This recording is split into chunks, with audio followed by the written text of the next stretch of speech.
Ayolda gap katta. Gullar, pullar, sovg'alarga qanday qilib ega bo'lish mumkin? Asosan ikkita yo'l tutish mumkin bu holatda. Janjal bo'ldi uyda. Kim birinchi qadam tashlashi kerak? Mumkin bo'lgan, ya'ni halol issiq sovuq deydimi? Baribir qalbim xotirjam emas. Mana bu tomonlari bor zato. Lekin bu yerda ayol kishining ayyorligi yotadi. Sizda emotsiya yo'q.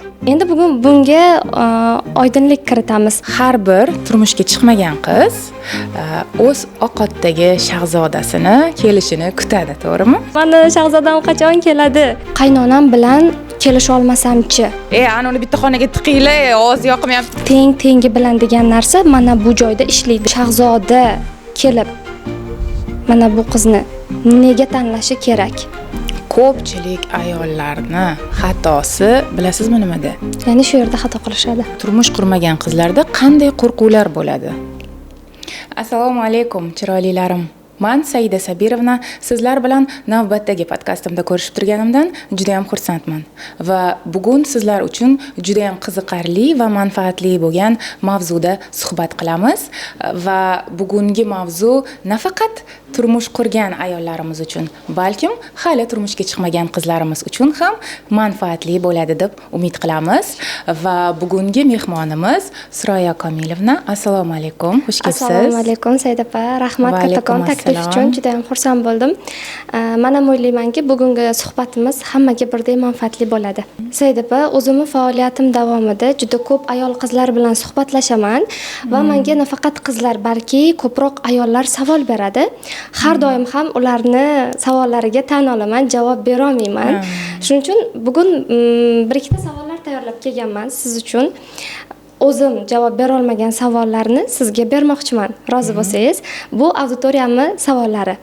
Qo'ldan kelgancha harakat qilamiz va Suroya, bilasizmi, bugun shunaqa qilamizki, nafaqat bizni ko'rib turgan kuzatuvchilar ichida turmush qurgan ayollar, balkim har bir ko'rib turgan qiz va ayollarga foydali bo'lishi uchun siz javob bera olmagan savollaringizni menga bering va men sizga aynan hali turmushga chiqmagan qizlar uchun ularni qiynayotgan og'riqlariga javob bo'ladigan savollarni beraman. Inshaalloh birgalikda suhbat qilamiz. Inshaalloh hammaga birdek manfaatli bo'lsin. Xo'p, birinchi savolim juda ham ko'p ayollarni qiziqtiradigan va og'riqli nuqtasi bu. Qizlarga ham qiziq, albatta. Eng ko'p kelgan savol: qanday ayolga turmush o'rtog'i hadyalar sovg'a qiladi? Buning uchun qanaqa ayol bo'lish kerak? Boshida ko'tarib yurishi uchun so'ramasa ham gullar, pullar, sovg'alarga qanday qilib ega bo'lish mumkin? Juda ham zo'r savol. Bilasizmi, aslida mana shu sovg'a beradigan va sovg'a bermaydigan erkakni olib gapiradigan bo'lsak, bu umuman boshqa erkak. Xuddiki men bugun o'zimda ortiqcha 10 kilo vazn bor deylik. Men uxlasam-u, ertalab tursam va shu ortiqcha 10 kilo vaznim yo'q bo'lib qolishini xohlasam, iloji yo'q. Ya'ni bu yerda mehnat, ilm talab qilganidek, ana o'sha turmush o'rtoq sovg'a bermaydiganmi? Demak, uni sovg'a beradigan bo'lishi uchun ayolda gap katta, ya'ni ayol dono ayol bo'lishi kerak. Va ana o'sha hozir bir misol keltiraman sizga. Endi hali turmush qurgan paytlarimiz, birinchi tug'ilgan kunim bo'lgan va mehmonlar chaqirilgan. Turmush o'rtog'im chiroyli qilib menga stollarni qildirib berganlar. Ishonasizmi, o'sha kuni bir necha marta chiqib kiryaptilar. Endi uyga nimadir olib kelyaptilar. Har chiqib kirganlarida men hozir gul olib keladilar, sovg'a olib keladilar deb yugurib boraman. Eshik oldiga qarasam, nima olib kelgan bo'ladilar? Yana boshqa narsalar, mehmonlar uchun shirinliklar olib keladilar. Shunaqa qilib mehmonlik hamma kelib bo'ldi, mehmonlarni kuzatib yordik. Kechasi bo'ldi va o'yladimki, hamma ketgandan keyin xijolat bo'ldilar shekilli deb o'yladim-da. Hamma ketgandan keyin bersalar kerak deb uxlamay kutib o'tirdim va kirib kelyaptilar. Qo'llariga qarasam, gul yo'q, sovg'a yo'q. Va men bo'ldimi dedim. Ular tushunmayaptilar-da, nima bo'ldimi deyaptilar-da. Bo'ldimi? Shu bilan chiqmaysizmi qaytib deyapman. Yo'q, bo'ldi-ku deyaptilar. Mehmonlar ketdi-ku deyaptilar. Va o'shanda qarang, boshqa ayollar asosan ikkita yo'l tutish mumkin bu holatda.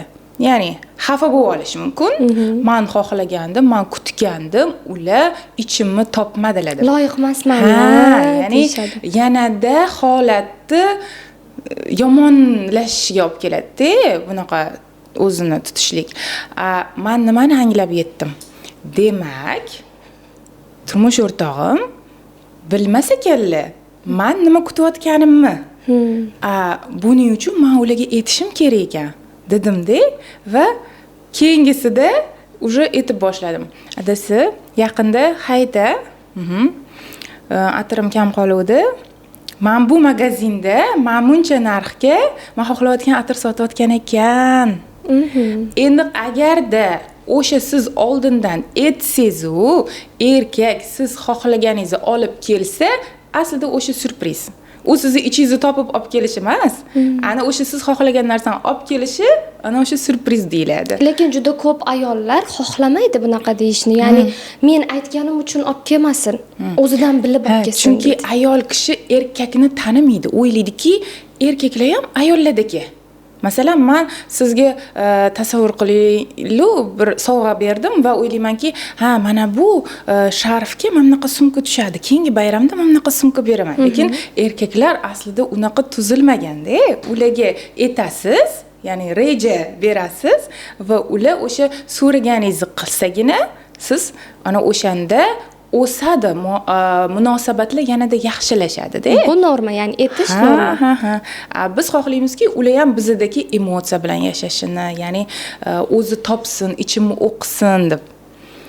O'shaning uchun bu joyda faqatgina tilini topib, chiroyli munosabatda bo'lib so'rash kerak. Aslida so'rashlik ayolni ojizaligini tan olishlik va uni erkakligini tan olib berishlik, shundagina u yanada u ayolni xursand qilgisi keladi. Biz qachon ayol bo'lib bersak, ana o'shanda tushunib yetamizki, erkak sevadi degani o'zi nima? Erkak ayolni sevmaydi. Erkak ana o'sha ayolni yonida o'zini qanaqa his qilayotganini yoqtiradi. Va agarda o'sha turmush o'rtog'imiz hali bizni xohlagan darajada bizga qimmatbaho sovg'alarni bermayaptilarmi? Demak, biz hozirgi holatda har bir erkak uyga ikkita non ko'tarib keladi, to'g'rimi? Shundan xursand bo'lish. O'shanda biz emotsiya berishimiz kerak. Ana o'sha emotsiyamizdan voy adasi rahmat, yaxshi ham borsiz. Rosa shu non patirdan yegim kelyotdi. Mazza qilib endi choy ichamiz deb ana o'sha emotsiyani beramiz. Erkak bu emotsiyadan energiya oladi va u yana shu hissi tuygisi keladi. Va u yana olgisi keladi. Boriga minnatdor bo'lib turish kerak. Endi tasavvur qiling, u olib kelyapti, sizda emotsiya yo'q. Qandoq olib keldi, qandoq olib kelmadi, bir xil. Bo'lgandan keyin, bunga olma narsa baribir foydasi yo'q deydi. O'zgarmaydi deydi-da, qilgisi kelmaydi. Naborot, aksincha biz o'sha paytda wow degan emotsiyani bera olsak, rahmat deb uni tan olib bersak, uni o'zgarishiga ishonsak, ko'pchilik ayollar o'zi ishonmaydi. Bu baribir qilmaydi deydi. Odam bo'lmaydi. Eng yomon gap. Buni juda yaxshi his qiladi. O'sha o'zini sizni oldingizda mazza qilib bersa, men zo'r ish qilib qo'ydim degan narsani his qilsa, u yanada qilgisi kelaveradi va sovg'alar sekin-sekin summasi oshib boraveradi-da. Menimcha bu podkastdan keyin juda ko'p ayol qizlarimiz sovg'alarga ko'milib ketadi. O'zi bilasizmi, aytishadi-yu, ayollar qulog'i bilan yaxshi ko'radi deyshadi-ku. Lekin men hisoblaymanki, aslida erkakka ham e'tibor, shirin so'z va qulog'i bilan oson o'zi ular tuzilishgan. Faqat uni tilini topish kerak-da. Tushunarli. Endi qarang, xo'p, janjal bo'ldi deylik. Sovg'a bermadi, e'tibor qilmadi, ichimdagini top deb o'tiribdi-yu, ayol erkak ichini topolmayapti. Janjal bo'ldi, xoh undan o'tdi ayb, xoh bundan o'tdi ayb. Farqi yo'q. Janjal bo'ldi uyda. Kim birinchi qadam tashlashi kerak? Qarang, agarda biz payg'ambarimizni sallallohu alayhi vasallamni aytganlariga amal qiladigan bo'lsak, biz bilamizki, 3 kishini duosi aniq ijobat bo'ladi. Ya'ni bu 3 kishi duo qilganda yaratgan bilan o'rtasida parda bo'lmaydi. Ya'ni duosi qabul bo'ladi va amalga oshadi deyiladi. Bulardan birinchisi musofirning, ikkinchisi ota-onani farzandini haqqiga qilgan duosi va uchinchisi mazlumning duosi. Aynan biz xafa bo'lgan paytimiz, men ko'p aytaman-ku, emotsiyaga berilganingizda duo qiling. Aynan jahlingiz chiqib, yig'lagingiz kelib turgan paytda bu fursatni shunchaki o'tkazib olish kerak emas. Foydalanib qolish kerak. Voy, shunaqa meni sevsinlar, shunaqa menga sovg'alar bersinlar, menga nisbatan shunaqa saxiy bo'lsinlar deb so'rab olish kerak. Masalan, bizda mana shunaqa sporlashib qolgan paytda men chiqib ketishlari bilan boshlayman.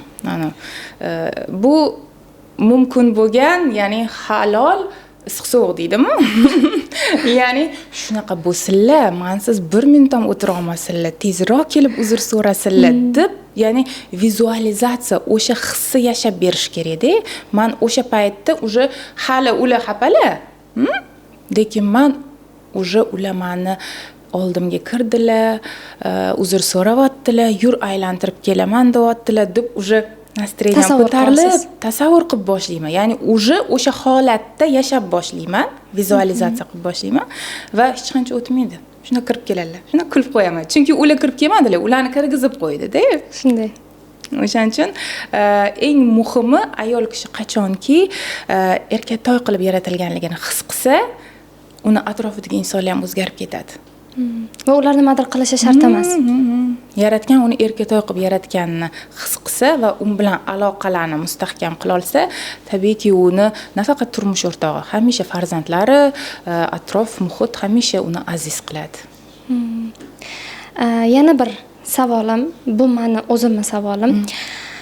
Said opa, afsuski O'zbekistonda ajrim soni juda ham yildan yilga ortib boryapti va ko'pchilik ayollar, ba'zida erkaklar ham ajrimni yechim deb o'ylashadi. Ajrashsam hayotimni yangitdan boshlayman. Ajrashsam hammasi tugaydi. Ajrashsam yangi imkoniyatlarim ochiladi deb o'ylashadi. Ajrim yechim bo'ladimi? Yoki ajrim yoqasida turganlarga nima maslahatingiz bor? Nima qilsa ular o'zini qutqaradi? Ya'ni Alloh yomon ko'rgan taloqni, ajrimni, unda chora yo'qligini aytib turibdi, lekin bila turib baribir xohlamaydi. Ba'zi oilalarda sevgi, muhabbat, hech bo'lmaganda hurmat yo'qolgan. Oxirgi tomchisi ham yo'qolgan. Bo'ldi, ajrashamiz. Nima qilish kerak? Ajrashishga hech qachon kech bo'lmaydi. O'sha payt men aytaman-da, meni ko'p oldim kelib bo'ldi, ajrashaman, boshqa chidolmayman deganda men aytaman, ajrashishga ulgurasiz. Ya'ni любой payt ajrashishingiz mumkin. Ariza berasiz va agarda u tomon bilan ham muammo bo'lib turgan bo'lsa, munosabatlar hech kim qarshilik qilmaydi. Lekin shuni bilingki, deyman, toki siz birinchi munosabatlaringizda o'zingizni tahlil qilib, ajrimni sababini aniqlamagunizcha, keyingi munosabatlaringizga siz birinchi munosabatlardagi muammolarni ko'chirib o'tkazasiz. Va mana shu birinchi munosabatlardagi turmush o'rtoq bilan bo'lgan muammolarni siz hal qilmadingizmi? Demak, yana takrorlanadi. Ana undagi hamma aybni bunga osadi-da va buni qorni ichishi davom etadi. Ya'ni, buni birinchisida baxtsiz bo'lgan ayol o'z ustida ishlab, xatosini anglab, o'zida bo'lsa tavba qilib, tan olib, harakat qilib, oilani saqlab qolishga harakat qilsa, men ko'p oilalarni ko'rganman, ajrim yoqasida bo'lib turib, hozir juda ham baxtli bo'lib yashab kelayotgan. Lekin yana shu bilan birga ming afsuski ko'plarini ko'ryapmiz, bir necha marotaba turmush qurib, baribir yana ajrim bo'layotgan. Chunki uni aynan muammo topilmayapti. Qayerda muammo? Qayerda xato qilyapman? Kimdan xato o'tyapti? Ya'ni biz, men aytaman-da har doim, xotin ular bitta lotkada, bir qayiqda. Bittasi yig'ilsa, ikkinchisi ham yig'iladi. Qayiq ag'darilsa bo'ldi. Ya'ni kimdir baxtli, kimdir baxtsiz bo'lib qolmaydi. Demak, shu joyda men yana hozir bir keldi hayolimga, o'zimdan nima sabab bo'lganki bizni munosabatlarimiz yomonlashishiga. Ya'ni turmush o'rtog'im endi baribir erkak kishi ishlaydi, ko'chada yuradi va men rashk qilardim. Va bu rashk bilasizmi, shunchalik bu rashk bir misol, ya'ni har xil sabab bo'lishi mumkin, to'g'rimi? Ajrim bo'lishiga, muammolar yomonlashishiga va har gal bizga aynan o'sha og'riqli nuqtamizda udar kelganda biz o'sha payt anglab, tahlil qilib chiqib ketmasak, keyingi udar yanada og'riqliroq bo'lib kelaveradi. Biz o'ylaymizki, turmush o'rtog'imiz menga zulm qilyapti deb. Aslida biz ana o'sha ichimizdagi og'riqni topa olmayapmiz. Sababni topa olmayapmiz bo'ladi. Va oxiri men charchaganimdan aytdimki, yo Rahmon, meni qo'limda emas ekan. Men o'zgartira olmas ekanman insonni. Holatni o'zgartira olmas ekanman. Faqat sen qodirsan dedim va bugungi podkastda turmush o'rtog'im ko'rmasliklari kerak, hamma sirlar fosh bo'lib ketyapti. Va bilasizmi, men har bir ayolga shuni maslahat beraman, chunki shu darajada biz sevgan insonlar biz orzu qilgan turmush o'rtoqqa aylanib qoladiki, o'zi bilmay qoladi. Qanaqa men bunaqa bo'lib qoldim deydi-da. Ya'ni duolarimda so'raydigan bo'ldim. Allohim, sen qodirsan. Va shunaqa qilib qo'yginki, turmush o'rtog'imni ko'ziga eng go'zal, eng nurli, eng sevimli ayol qilib faqat meni ko'rsat va har bir nomahram ayolni qurbaqadek xunuk qilib ko'rsatgin deyman. Va kunlardan bir kun biz mashinada ketyapmiz, bir ayol, to'lacharoq ayol ekanlar. Men aytayapmanki, qarang adasi, ba'zida keng ko'yni qanchalik ayolni yanada latofatli qiladi. Tor kiysa aksincha yoki shim kiysa aksincha uni nima deydi, ayollikni ko'rsatmaydi desam, bilasizmi nima deyaptilar? Ular meni bu doimdan xabarlari yo'q. Ular aytayaptilarki, onasi qurbaqaga ko'ynak kiygizib qo'yasanmi, qizil pomada surib qo'yasanmi, babish narsa o'zgarmaydi deyaptilar. Deyapman, ular hayronlar. Ha, desalar, men уже bilyapman-ku kim qilyapti buni. Kim ularga o'sha chiroyli ayolni ham qurbaqa qilib ko'rsatyapti. Albattaki yaratgan. O'shaning uchun biror insonni o'zgartirmoqchi bo'lsak, shuni anglab yetishimiz kerakki, ovora ham bo'lmasligimiz kerak, chunki biz o'zgartira olmaymiz. O'zgartiruvchi, qalblarni buruvchi, qalblarning egasi faqat yaratgan zot. Shunday. Shu joyda o'zimda ham bitta insight keldi. Aynan ajrim yoqasidagi ayollarga maslahatim. Shunaqa tasavvur qilaman-da ularni. Misol uchun insonni ichida hali o'zi hal qilmagan, dedingiz-ku, o'zi tushunib yetmagan nimadir og'rig'i bor va qayta ajrim takrorlanyapti. Ularni shunday tasavvur qilaman. Ishxonada o'tirishibdi va mana bu kreslo unga yoqmayapti. U o'ylayaptiki, menga ishxonam yoqmayapti. Menga bu ish jarayonlari yoqmayapti. Men ishdan bo'shayman, boshqa ishga joylashaman. Ishxonadan bo'shaydi-da, lekin mana bu kursisi bilan birga ketadi boshqa ishxonaga. Va yana noqulaylik. Yana aytadiki, yo'q, bu ishxona ham menga tushmadi. Men yana ishimni o'zgartiraman. Yana turadi-da, o'sha kreslo bilan boshqa ishxonaga. Bu bilan nima demoqchiman? Bir umr shunaqa sidiralib yuradi. Mana bu sizga yoqmayaptimi? Sizga noqulaylik berayotgan kursini o'zgartirmaguningizgacha muhit yoqmaydi ekan. To'g'ri. Buni o'zgartirish kerak ekan. Bejizga aytilmagan-ku, sen o'zgarmas ekansan, olam o'zgarmaydi. O'zingdan boshladi. Ya'ni shu ajrim yoqasida turgan ayollarga maslahatimiz, ajrim hech qachon yechim bo'la olmaydi. Bo'lmagan ham, bundan keyin ham bo'lmaydi.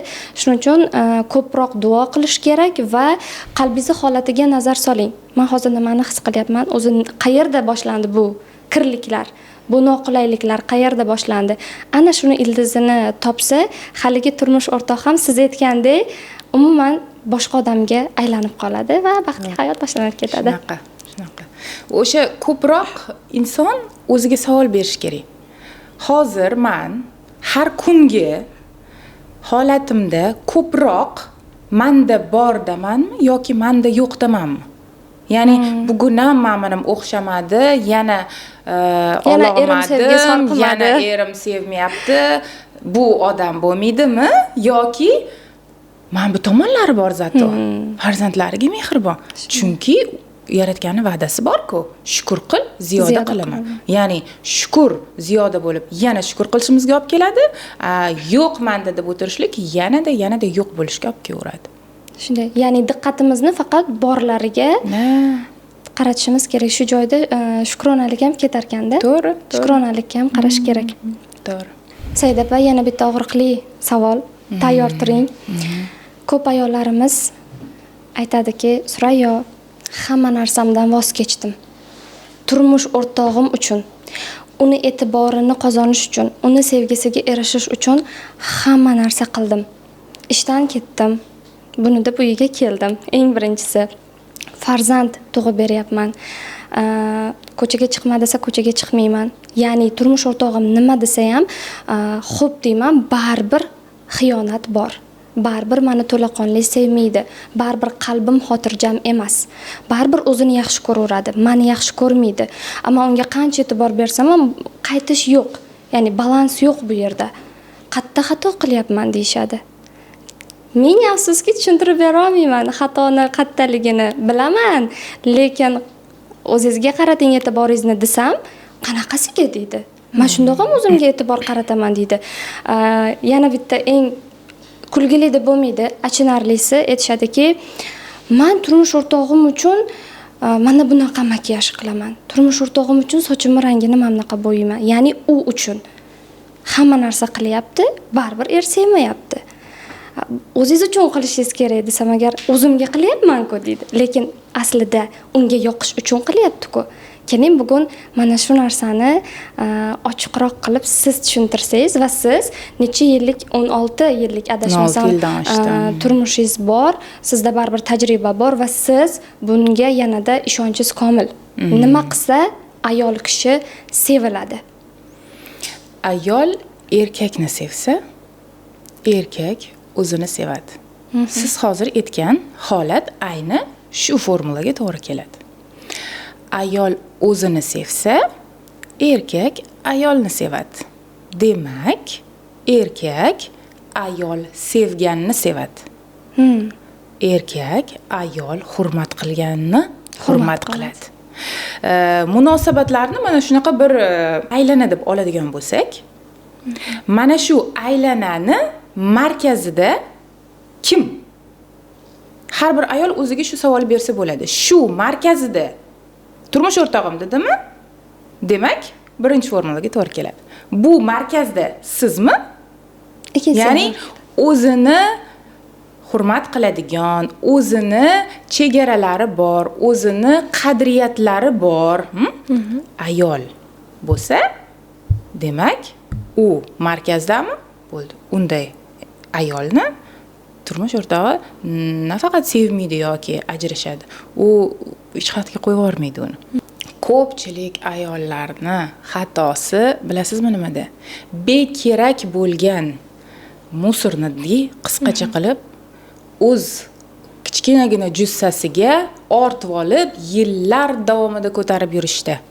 Ya'ni qachondir necha yillardir avval mayli o'sha turmush o'rtog'imizdanmi yoki qanaqadir bir tanishimizdanmi qanaqadir aytgan gapini biz yillar davomida o'ylab xafa bo'lib yuramiz va eng achinarlisi shuki, biz har o'tmishda bo'lib o'tgan bizga og'riq bergan holatni eslaganimizda bizni organizmimiz bu eslayapti demaydi.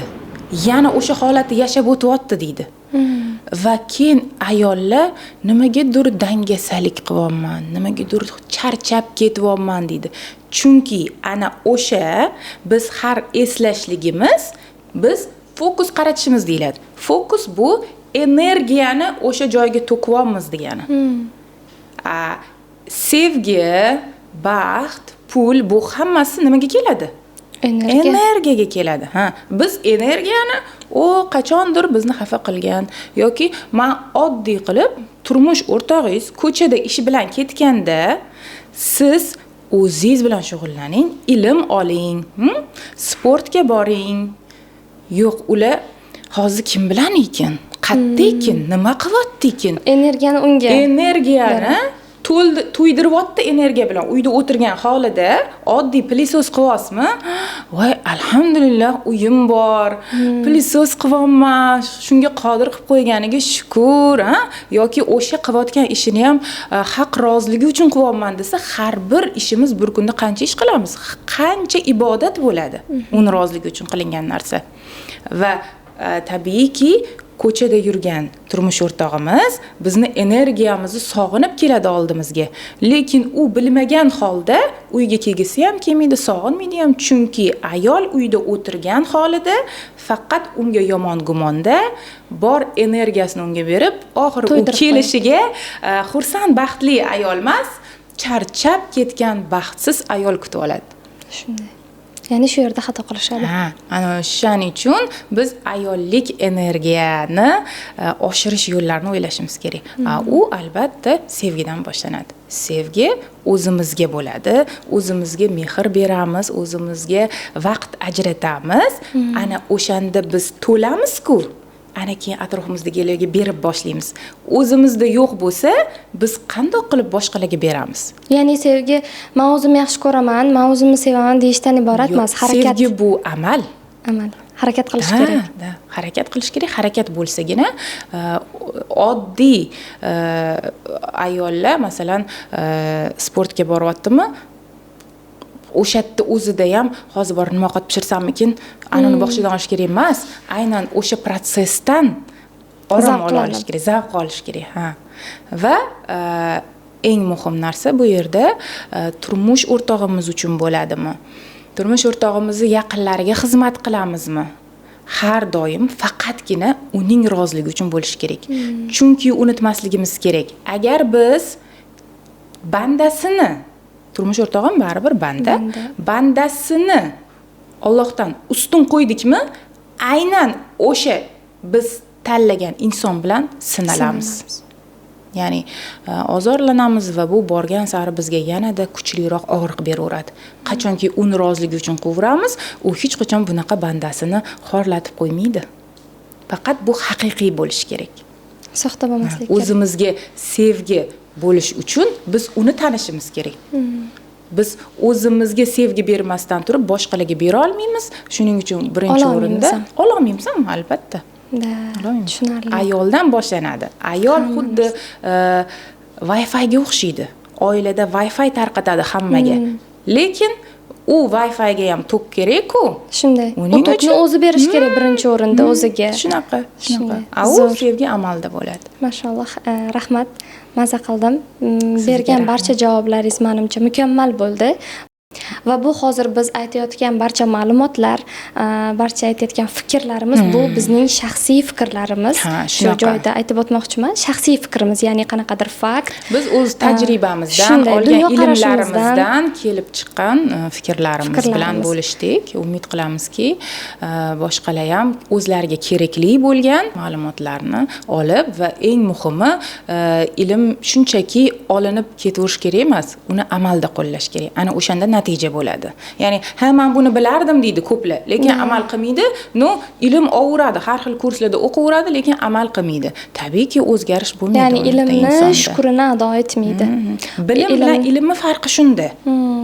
Uni faqatgina o'zlashtirib borib, lekin amalda qo'llamaslik shunchaki umrimizni bekorga ketkazishlik bilan foyda. Chunki ilmdan hali biz so'ralamiz. Uni olamiz, amalda qo'llaymiz, natija ko'ramiz va boshqalarga ham bo'lishamiz. Ana shunda biz to'g'ri yashayotgan bo'lamiz inshaalloh. Surayo, endi keling, hali turmush qurmagan qizlarimizga foydali bo'lishi uchun men sizga ba'zi savollarni beraman. Shunday, ya'ni dunyoga turmushga chiqmagan qizni ko'zi bilan qaraydiganman va dunyoga turmushga chiqqan ayolning ko'zi bilan qaraydigan Saida Sabirovna. Surayo, har bir turmushga chiqmagan qiz o'z oqatdagi shahzodasini kelishini kutadi, to'g'rimi? Shunday. Qanday turmush o'rtog'i orzu qiladi turmushga chiqmagan qizlar va ana o'sha shahzoda sizda keldimi? Hozir aytaman. Xo'p, juda ko'p qizlar ovqatdagi shahzodasini kutadi. Shu o'rinda aytib o'tmoqchiman, men ham kutganman ovqatdagi shahzodamni.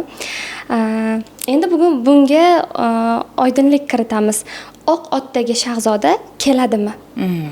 Da, keladi. Qachon? Qachonki siz malika bo'lsangiz. Ya'ni oq otdagi shahzodalar Zolushka izlab kelmaydi. U bitta bo'lgan, hattoki kinoda ham bitta bo'lgan. Ko'proq ular o'zini bu dunyoda jamiyatda tushuntiradigan bo'lsak, hamma o'zini urviniga tengi bilan degan narsa mana bu joyda ishlaydi. Lekin o'zbek xalqi, ya'ni bizning mentalitetimiz, stereotiplarimizda xato tushuncha ketadi. Tengi bilan deganda faqat uning boyliklari o'lchanadigan fikrga kelib qolganmiz. Aslida qachon tengi bilan uning qalb holati qachon teng bo'ladi, o'sha insonni uchrashtiradi yaratgan. Endi qachon uchrashamiz? O'tirsakda aytadi psixologlar, har doim yoz. Turmush o'rtog'ingni ko'rinishini yoz, ilmini yoz, daromadini yoz, senga nima kerak bo'lsa hammasini tasvirlab olgin. Xo'p, tasvirladik, bizga keraklisini, qanaqa bo'lishini xohlashimizni aniqlab oldik. Endi nima qilamiz? Ko'p qizlarimiz mana shu joyda xato qiladi. O'tiramiz. Shunchaki mana shahzodam qachon keladi deb o'tiramiz. Men yozdim-ku. Bo'ldi. Men zakaz berib qo'ydim-ku, xuddi restoranda ovqatga zakaz bergandek turmush o'rtoqqa zakaz berib qo'yishadi-da, o'tirishadi, hech narsa qilmay. Endi nima qilamiz?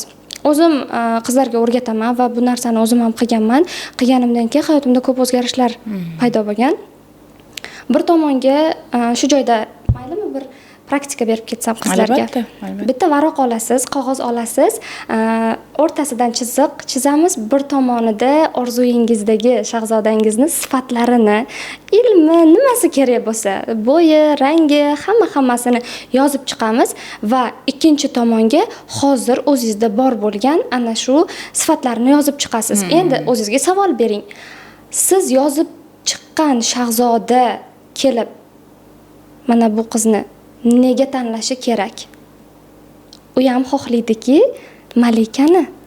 Ya'ni siz so'rayapsiz, sportsmen bo'lsin, falon o'qiydigan dargohda o'qisin, daromadi mana buncha bo'lsin va u siz tasavvur qilayotgan erkakni ham shunaqa standartlari bor. Zalga chiqadigan erkak sog'lom hayot tarzida yashaydigan qizni xohlaydi. Mayli zalga chiqmasa ham, lekin o'ziga qaraydigan, o'ziga o'xotlar qiladigan qizni xohlaydi. Lekin biz buni qilmasak, siz so'raganini beradi, keladi, hech ham xavotir olmang. Ovqatdagi shahzoda keladi. Faqat keladida, bundoq nazar soladi. "Нет" deydi ba'zida. "Yo'q, menga emas" deydi-da, ketib qoladi. Shuning uchun shahzoda kelganida biz malika bo'lishimiz kerak. Standartlarni yozgandan keyin harakatga tushish kerak. Haligi boya sevgi amal dedingiz-ku, xuddi shu narsa. Amalni boshlash kerak. Zalga chiqing. Chiroyli erkak xohlayapsizmi? Chiroyli bo'ling. Daromadi ko'p erkak xohlayapsizmi? Daromad topishga harakat qiling. O'z ustida ishlagan, dunyoqarashi keng bo'lgan yoki kitob o'qiydigan erkak xohlayapsizmi? O'qing kitobni. Qiling harakat. Ko'p yoshlarning xatosi aytganingizdek, mahrga unaqa mashina bersin, bunaqa ber. Sizchi degan paytimiz, ular aytishadiki, "Meni borimcha qabul qilsin." Nega? O'ylaysizki, shu darajaga yetgan yigit boricha qabul qilish uchun o'z ustida ishlamagan, ilmiga to'g'ri kelmaydigan qizni tanlaydimi? Tabiiyki tanlamaydi. Shuning uchun ham aynan mana shu texnikani oxiriga yetkazib qo'yamiz.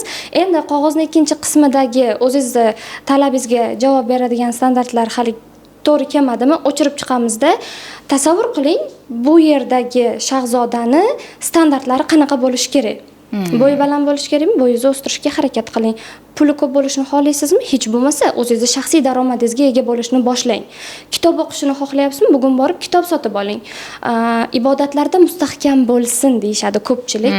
Namoz o'qisin, qori yigit bo'lsin deyshadi, ilmli bo'lsin deyshadi, lekin o'zligi hali ibodatlarda mustahkam bo'lmagan, hali qoriya bo'lmagan bir qizlar shunday insonni kutishadi. Siz qori xohlayapsizmi? Qoriyalikka harakat qiling. Unga mos bo'lishga harakat qilish kerak. Siz o'zingizni rivojlantirayotganligingizda keladi. To'g'ri. Turmushdan oldin qanday psixologik tayyorlov qilish kerak va turmushdan oldingi Va turmush qurmagan qizlarda qanday qo'rquvlar bo'ladi deb o'ylaysiz? Qo'rquv juda ko'p. Jamiyatimizda qo'rquvlar juda ko'p. Nafaqat qizlarda, o'g'il bolalarda ham qo'rquvlar bor turmush oldi. Bu qayerdan kelib chiqdi? O'zi zamiriga qaraydigan bo'lsak, qo'rquv qayerdan kelib chiqadi? Qo'rquv ko'zimiz bilan ko'rgan va yoqtirmagan narsamizda menda ham xuddi shu narsa takrorlanadimi degan savol kelib chiqishidan boshlanadi. Ya'ni qizlar o'ylashadi, opasini hayoti o'xshamasa bo'ldi, meni ham hayotim o'xshamaydi. Pochcham uradimi? Hamma erkaklar bir xil. Ha, pochcham uradimi, demak turmush o'rtog'im meni uradi. Yoki kinoyimni eri, kimnidir eri, qo'shnim, dugonamni eri, kimni ko'rayotgan bo'lsa turmushda, o'sha erkak qo'rqityaptimi buni, o'ylaydiki, menda ham xuddi shunaqa bo'ladi. Ishlashimga qo'ymaydi, ilm olishimga qo'ymasa kerak. Nega? Ana uniki qo'ymayapti-da. Mana uniki qo'ymayapti-da. Adam qo'ymaganda, akam qo'ymaganda degan narsa bo'ladi. Shu joyda ushbu qo'rquvlarni yo'qotish uchun bitta fakt kifoya. Har bir shaxs individual. Ya'ni hamma uni hayoti senda takrorlanadi degani emas. Hamma individual va hammani o'zini hayoti, taqdiri bor. Endi u taqdirlarni duo o'zgartiradi va gumon o'zgartiradi. Ya'ni siz gumon qilyapsizmi, yomon gumon qilyapsizmi, qo'rqyapsizmi, voy meni erim shunaqa bo'lsa-chi, qo'ymasa-chi desa, okey. Va shu joyda aytib o'tib ketish kerak, agar davom etsangiz shu qo'rquvlar bilan hayotingizga keladi. Hayotingizga shu kirib aynan o'shanaqa bo'ladi. Uradigan turmush o'rtog'idan qo'rqyaptimi? Aynan shunaqasi keladi. Shuning uchun doim gumonni go'zal qilish kerak. Niyatga yarasha deydi. Niyatga yarasha. Qizligingda nima so'rasang beradi deydi-ku, nafaqat qizligingda. Doim so'raganimiz beriladi o'zi aslida. Tilimizdan chiqqan har bir gapga farishtalar amin deydi. Shunday ekan go'zal so'zlardan foydalanish kerak. Mani turmush o'rtog'im qo'ymaydi emas, mani turmush o'rtog'im doim menga podдержка bo'ladi. Xo'p, qo'rqsamchi, baribir tilim aytaversa-yu, lekin ichimda qo'rquv bo'lsa-chi, bittada bo'lib qolmaydi. Nimaga? Chunki 20 yil davomida qo'rquv kelyapti, 25 yil davomida qo'rquv kelyapti-da, bitta yo'q bo'ldi, qo'rqmayman, unaqa emas ekan, bunaqa emas ekan deganda qo'rquv tark etadimi? Yo'q, tark etmaydi. Faqat takroriy bo'lishi kerak. Chunki 20 yil davomida qo'rqib kelgan u qiz. Shuning uchun har kuni, har duolarida, har namozlarida, har tongda, har tunda faqat go'zal duolarni davomiy qilishi bilan, gumonlarini go'zal qilishda davomiylik kerak. To'xtab qolish kerak emas. Yaxshi bo'ladi, menga eng go'zali keladi, menga eng yaxshisini beradi. Men shunga munosib bo'lsam, bo'ldi. Keyingi qo'rquv bu qaynonam bilan kelisha olmasamchi. Ya'ni xo'p, turmushga chiqdim, turmush o'rtog'im meni yaxshi ko'radi, men uni yaxshi ko'raman, lekin qaynonam yomon bo'lsa-chi? Chunki jamiyatda nima? Qaynona yomon. Dushman taraf deganga. Dushman taraf degandek qarashadi qaynonaga. Bu yerda ham yana xatolik ketyapti-da. Ya'ni turmushi o'xshamayotgan, qo'rquvlarini hayotiga chaqirayotgan qizni o'zi ayb qilyapti bu yerda. Gumonni chiroyli qilish kerak. Endi nimaga qaynona bilan o'zi konflikt kelib chiqadi, urush janjal kelib chiqadi? Bitta sababi bor. Uni oila davrasiga kiritmagan, ona deb qabul qilmagan. Ya'ni qaynonam erta uxlab qolsam urushsa, bo'ldi, men uchun isnot u. Hammani oldida sharmanda bo'laman, keyin qaynonamni yomon ko'raman, yoki erimni qizg'onsa-chi, yoki nimadir bo'lsa-chi, qaynona yomon, ajina deb qarashadi-da qaynonaga. Shuni bilish kerakki, u ayol o'g'illik bo'lganda, hali bu katta bo'lsa, kelinimni qonni ichaman demaydi hech kim. Hamma shu farzandim baxtli bo'lsin, sog' bo'lsin deb farzand katta qiladi. Qachonki biz aytadi-yu, nima eksang shuni o'rasan. Miyamizga ekamiz fikri hayotimizga o'sha narsa kirib kelaveradi.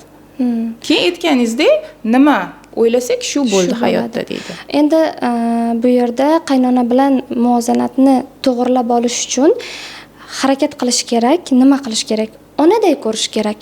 Ya'ni mana Said opa, sizga savol. Ertalab soat 10 gacha uxlab qoldingiz va onangizni bundan jahli chiqdi. Kelib boshingizga dunyoni gaplarini gapirdi. Qiz bo'lmay bo'gur. Endi yaxshi ko'rgandan urishadi dedingmiz onangiz. Keyin qo'shningizga misol uchun chiqib gapirdi. O'rtoqlariga, qizim 10 gacha uxlaydi, bir ishda yo'q desa, siz xafa bo'lasizmi onangizdan? Yo'q. Oyi deb erkalanib kirib ketasiz uyingizga. Endi qaynona shunday desa nima deydi kelin? Onasiga telefon qiladi-da, shunaqa didilla. Dushman. Nimaga?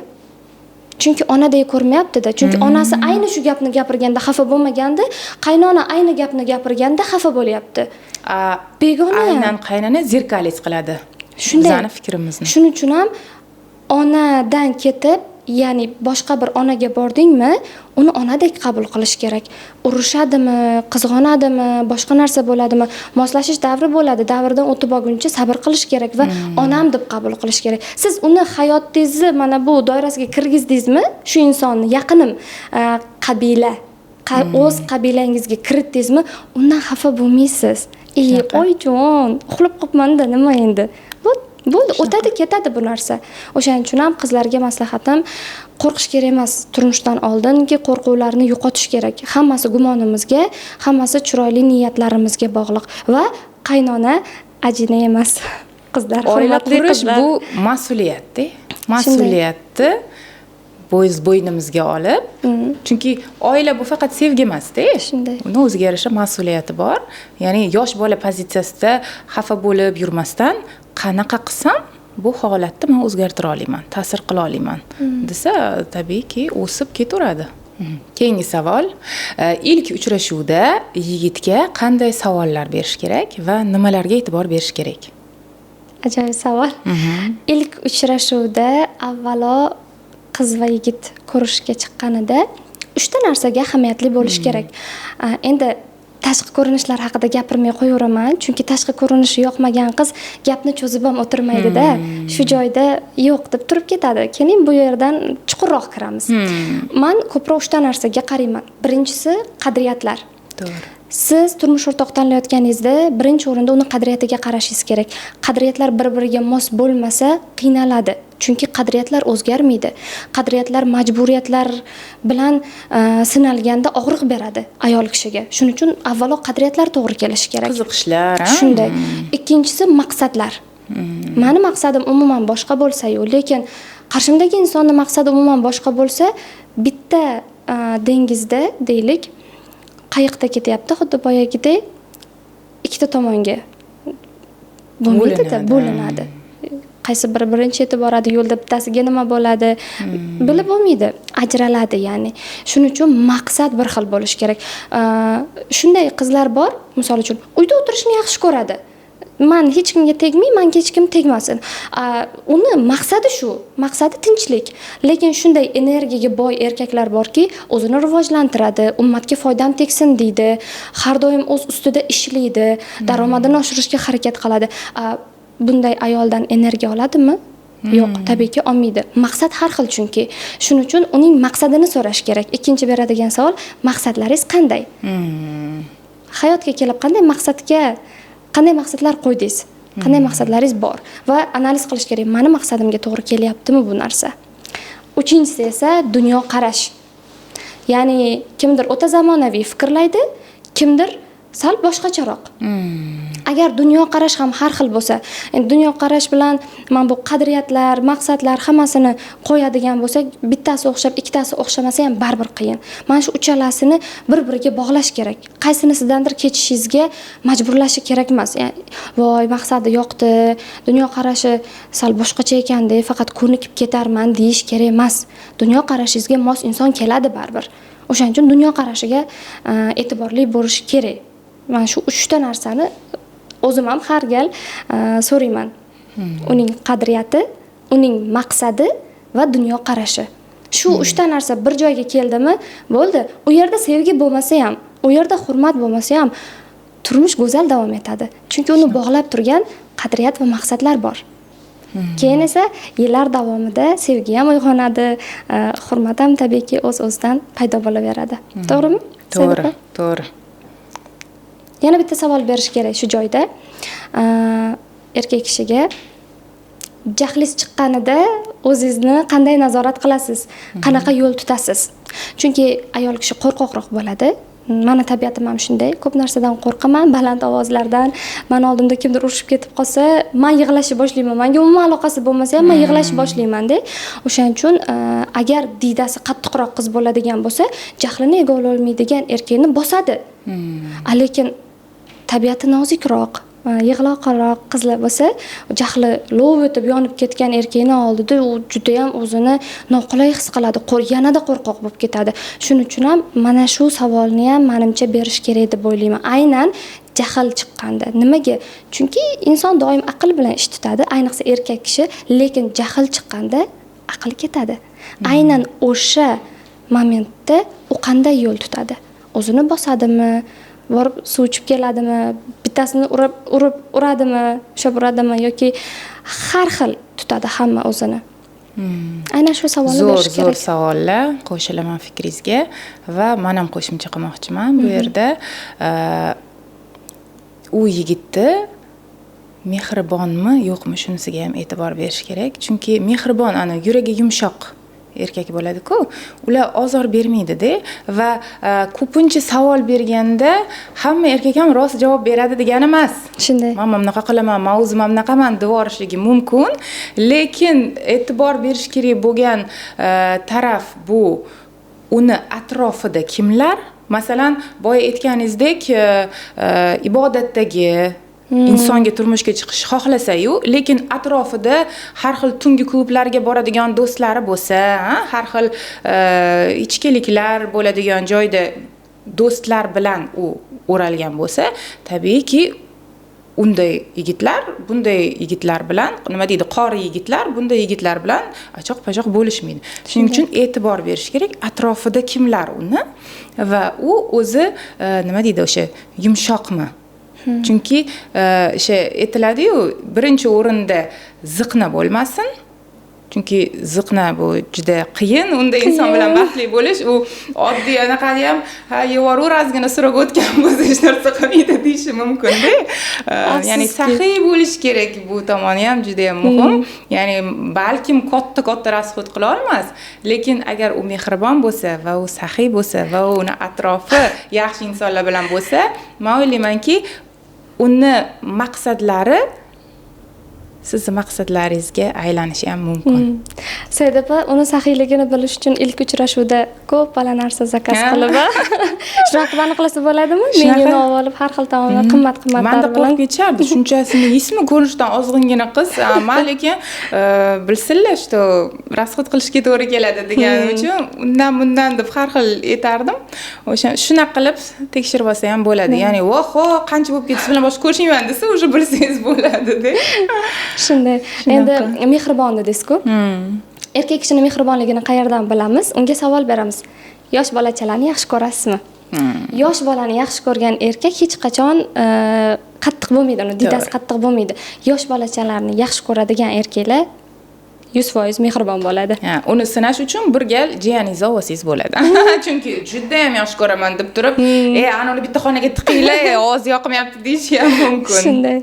Ana lifehack qizlar uchrashuvga chiqqanda, agar birinchisida yoqsa, ikkinchisida jiyaningiz bilan chiqsangiz, sinab olasiz. Ko'p sirlar ochilib ketdi bugun. O'g'il bolalar ko'rmasin ish qilib. Va yana bir muhim savollardan biri, siz uchun bo'lajak turmush o'rtog'ingizdagi siz uchun muhim bo'lgan xislati. Eng muhimi. Eng muhimini ayting. Xislatlar juda ko'p. Aynan menga yoqadigan va aynan boshqa qizlarga yoqadigan xislatlar juda ko'p, lekin bitta eng muhimi bor, bu Allohdan qo'rqish kerak. Va sizga Allohni omonati deb qarashni bilish kerak erkak kishi. Eng muhim xislati bu men uchun juda ham muhim. To'g'ri, bu hamma uchun shunaqa bo'lishi kerak. Alloh qo'rquvi bo'lmagan insondan har narsa kutiladi va sizni omonat deb bilmaydigan inson ham sizga hamma narsa qilishi mumkin. Va aynan mana shu xislati men uchun eng muhimi. Endi shu joyda bir narsani aytib o'tmoqchiman. Qizlarga faqat kutadi-ku, qizlar bunaqa bo'lsin, mana bunaqa xislatlarga ega bo'lsin, qoriya bo'lsin, qori bo'lsin, boy bo'lsin, gelik olib bersin, uy olib bersin, mahrga. Juda ham talablar ko'p. Ayniqsa hozir talablar juda ham ko'payib ketgan. Shunaqa qizlarga men bitta maslahat bermoqchiman-da. O'zimda bo'lgan, men qori yigitga turmushga chiqmoqchiman deganman. Menga savol berishgan. Nega? Nega qori yigitga turmushga chiqmoqchisan? Men aytganmanki, u qori bo'lsa, meni qoriya bo'lishimga yordam bo'ladi. Farzandlarim ummatga foydali bo'lishiga, ular ham ilmli bo'lishiga, ular ham kelajakda qori bo'lishiga foydali bo'ladi, yordam bo'ladi erkak kishi qori bo'lsa deb o'ylaganman-da. To'g'ri, bu noto'g'ri emas, lekin bu yerda ayol kishini ayyorligi yotadi. Men shu joyda ayyorligimni sezib qolganman. Nimaga? Tayyoriga ayyor-da. Jonimni qiynab o'zim qoriya bo'lmayapman. Tayyor qori kesadi, meni tortsa. Shu joyda aytdim, kel, boshqacharoq qilamiz. Ya'ni sababchi bo'lish, sababchilar darajasi bor-ku, eng go'zal daraja. Keyin sababchi bo'lamiz. Oddiy insonga turmushga chiq, uning ilmli bo'lishida, qori bo'lishida, o'zini rivojlantirishida, birga o'sishda sen sababchi bo'l. Nega faqat erkak kishi tortish kerak degan stereotip bor qizlarda. Tushunmayman. U qanday qayerdan kelib qolganini ham bilmayman. Tayyor bo'lsa-da, hamma narsasi bo'lsa, hamma narsaga ega bo'lgan bo'lsin-da, shunchaki kelib buni olib ketsin. Yo'q. Nimaga faqat tayyoriga ayyor savob olishni xohlamaydimi qizlar? Men aytganman-ki, nega men savob olishni xohlamayapman? Kel, Surayo, sababchilar darajasida bo'lamiz. San kimnidir qori bo'lishiga sababchi bo'lgin. San kimnidir ilmli bo'lishiga san sababchi bo'lgin. Shundaymi? To'g'ri. To'g'rimi? Bu fikr. O'sha kundan boshlab meni turmush o'rtoqqa qo'yilgan talablarim tubdan o'zgarib ketdi. Eng muhimi duoda xayrlisini ber. Shunday. U yog'i sekin-sekin. Siz uchun xayrli bo'lsa, qanaqa bo'lishidan qat'iy nazar, o'zingiz o'zgarganingiz sari u ham o'zgaradi. Faqat tayyorini kutavermanglar, qizlar. Faqat zo'ri kesin keyin tegaman demanglar. Uni zo'r bo'lishiga siz sababchi bo'ling. To'g'rimi? To'g'ri. Qancha savob olasiz bu yerda? To'g'ri. Sizga kattakon rahmat, Rayo. Bugungi suhbat juda ham foydali bo'ldi deb o'ylayman. Rahmat. Kelganingiz uchun rahmat. Taklif uchun alohida rahmat aytaman. Men uchun ham juda ham yoqimli bo'ldi bu suhbat. Ko'p savollarimga ham javob oldim. Auditoriyamdagi yoshi katta ayollarga ham endi bemalol javob bera oladigan ma'lumotlarga ega bo'ldim. Siz uchun ham menimcha foydali bo'ldi deb o'ylayman. Ushbu podkastimiz, ushbu suhbatimiz har bir ayol qizga manfaatli bo'lgan bo'lsa, biz rozimiz. Sizlar ham shu videoni ko'rgan va ketkazgan vaqtingizga rozi bo'linglar. Inshaalloh keyingi sizni podkastlaringizda omad tilayman. Har doim ilmingiz ziyoda bo'lsin. Mana shunaqa jamiyatga foydali bo'lishda davom eting. Rahmat. O'z ustingizda ishlashdan va rivojlanishdan to'xtamang. Siz bilan Saida Sabirovna va Suroya Komilovna edi. Ko'rishguncha. Rahmat. Rahmat.